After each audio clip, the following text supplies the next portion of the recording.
নমস্কার সবাইকে, আমি রাজশ্রী আর তোমাদের সবাইকে স্বাগত জানাই আমার ছোট্ট ইউটিউব জগৎ রাজশ্রী ডায়েরিজে। আজ আমি তোমাদের সামনে আঁকছি গণেশ দেবের একটি ছবি।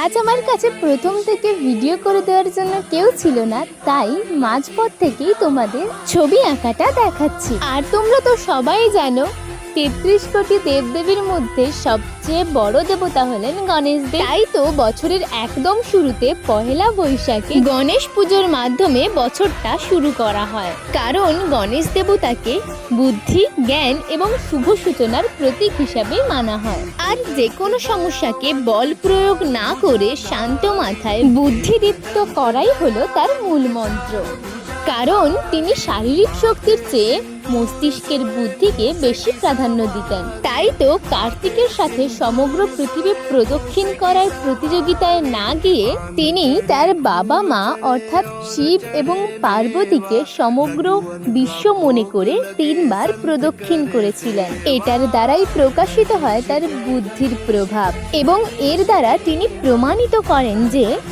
পিতামাতার স্থান পৃথিবীর সব কিছুর ঊর্ধ্বে।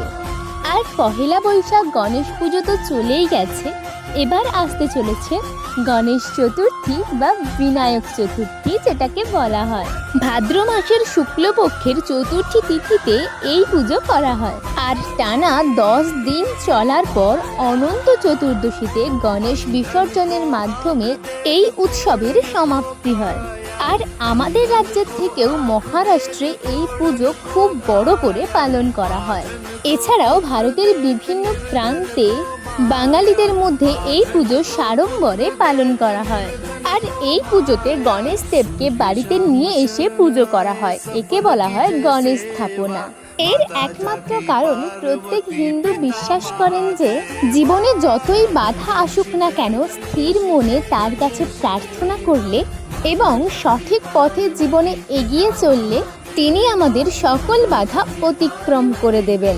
এই কারণেই তো তাকে বিঘ্নহর্তা বলা হয়, কারণ আমাদের জীবনে যতই বাধা আসুক না কেন, আমরা সঠিক পথে সৎ পথে চললে তিনি আমাদের পাশে সবসময়ই আছেন। আর আমার আঁকায় গণেশ দেবের এই ছবিটি কেমন লাগলো জানিও, আর কমেন্টে জয় গণপতি বাপ্পা জয় লিখতে ভুলো না। আজ এই পর্যন্ত, দেখা হবে পরবর্তী কোনো ভিডিওতে।